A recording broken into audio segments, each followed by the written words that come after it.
था। जब लखनलाल ने कहा माँ भैया जंगल जा रहे हैं अयोध्या छोड़कर, मैं भी जा रहा हूं, बोलकर निकल गए। इतनी शीघ्रता है कहीं मुझे छोड़कर चले गए तो विलंब ना हो जाए। जैसे जाने लगे सुमित्रा जी ने कहा पुत्र इस संसार में सब ते सेवक धर्म कठोरा, सेवा धर्म बहुत कठिन है। आप जा रहे हो, एक निवेदन करो, माँ की तरह नहीं लक्ष्मण आज गुरु की तरह तुम्हें शिक्षा दे रही हूँ, क्योंकि माँ तो तुम्हारी तात तुम्हार मात वह देही, तो माँ के अधिकार से नहीं, एक गुरु के रूप में शिक्षा दे रही हूँ। लक्ष्मण पुत्र राग रोष ईर्ष्या मद मोह जनि सपने हो इनके वश हो। ये सुमित्रा माँ के वचन है। राग रोष ईर्ष्या मद मोह इन 5 विकारों को अपने भीतर सपने में भी मत आने देना, ये सेवा धर्म में बाधा डालेंगे। राग यहाँ उर्मिला रहेगी, आप जंगल में रहोगे, भूल कर भी यहाँ की स्मृति अगर आई तो सेवा धर्म का उचित निर्वहन नहीं होगा।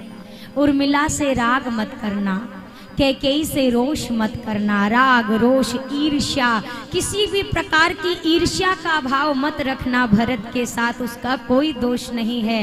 राम सेवा का अधिकार तुम्हें मिला, इस बात का मद मत करना। और लक्ष्मण ये सारी सेवा मैं कर रहा हूं, इस बात का कभी मोह मत करना, सपने में भी नहीं। लखनलाल ने कहा मैया जागृत अवस्था में तो मन पर मेरा वश है, पर स्वप्न में वश चलेगा नहीं चलेगा नहीं कह सकता। तो माँ सपने पर जोर है पर जोर नहीं है, पर निद्रा पर तो है, इसीलिए तेरे चरणों की सौगंध मैया लक्ष्मण 14 वर्षों के लिए अपनी निद्रा का परित्याग करता है।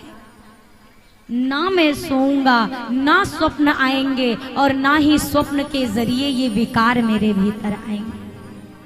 उर्मिला माँ ने आरती की थाल सजाई है, पति जा रहे हैं, साथ नहीं जाऊंगी क्योंकि सेवा धर्म में मैं बाधा नहीं बनना चाहती, पर हाँ इस दीपक से शुभ कामनाओं के सहित आरती उतार कर जरूर विदा करूंगी। संतों ने कहा लखनलाल इतनी शीघ्रता में थे, जब तक उर्मिला जी आरती लेकर आई तब तक लखनलाल जा चुके थे, और उसी दीपक को उर्मिला मैया ने 14 वर्षों तक जला कर रखा। जब 14 वर्षों के बाद श्री सीताराम जी लक्ष्मण जी आए, उसी दीपक से भव्य आरती उतार कर महल के भीतर लेकर आए। मानस के पात्र में आप अगर तराजू लेकर बैठ जाओ, किसका त्याग ज्यादा है किसका कम है, तो जिसने मानस में कहीं बोला तक नहीं है उसका भी त्याग आपको कम नहीं मिलेगा। एक से बढ़कर एक पात्र हैं, जो सामने हैं वो भी, जो पर्दे के पीछे हैं वो भी, बराबर त्याग है सभी का। जितना महत्व स्टेज पर परफॉर्म करने वाले का होता है, उतना ही महत्व पर्दे के पीछे खड़े होकर पर्दा उठाने और गिराने वाले का होता है।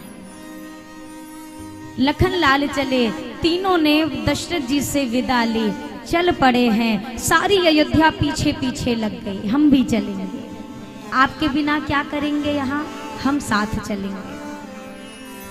बहुत रोका पर कोई रुका नहीं।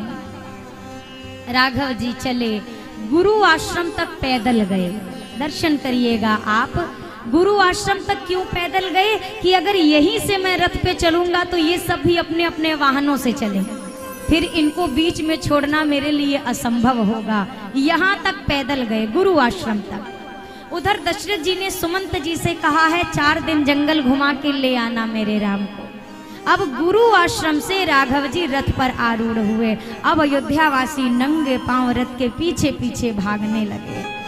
प्रभु को बड़ी करुणा आई, मेरे लिए ये भाग रहे हैं। तमसा के तट पर विश्राम ले लिया।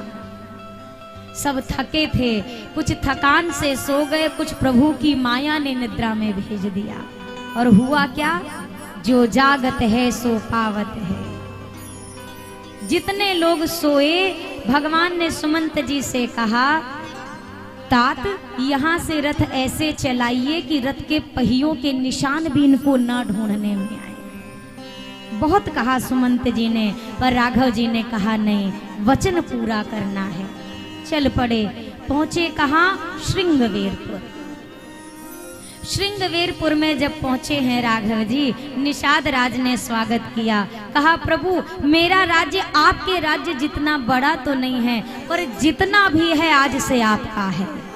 आप वहां का राज्य छोड़ के आए हैं, आप यहाँ का राज्य स्वीकार करिए। हम सब आज से आपके सेवक हैं प्रभु। राघव जी ने कहा मित्र, मैंने उदासीन व्रत धारण किया है। किसी नगर में, राज्य में किसी धातु का स्पर्श, पग में कुछ धारण करना, इन सभी चीजों का मैंने व्रत ले रखा है। मैं नहीं धारण कर सकता, नहीं प्रवेश कर सकता।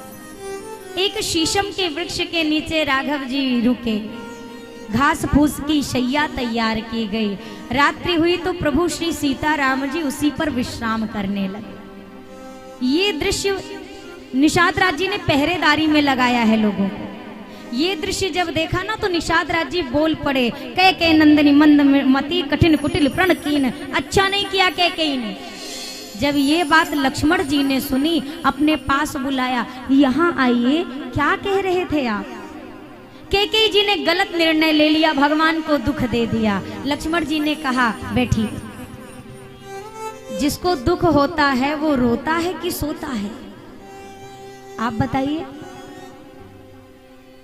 निषाद राज जी ने कहा वो तो रोता है। बोला ये क्या कर रहे हैं? बोला सो रहे हैं। बोला है क्यों सो रहे हैं? क्योंकि इनको कोई दुख है ही नहीं, कोई दुख नहीं है। जैसे मान लीजिए किसी का ऑपरेशन हो रहा हो और आपको ओटी के अंदर मान लीजिए प्रवेश दे दिया जाए। अब डॉक्टर साहब ने यहाँ से पेट फाड़ा, अपना हथियार निकाला, पेट फाड़ा। अब आप खड़े हो, आप देख के ही बेहोश होके गिर गए। अरे रे रे रे, पेट काट दिया। तब तक अंदर के ऑर्गन्स निकालने से, अरे अतड़ी भी बाहर कर दी, अरे अब तो ये भी काट दिया। आप कह रहे हो, आप चिल्ला रहे हो, पर जिसका कट पिट रहा है उसको तो कुछ पता नहीं।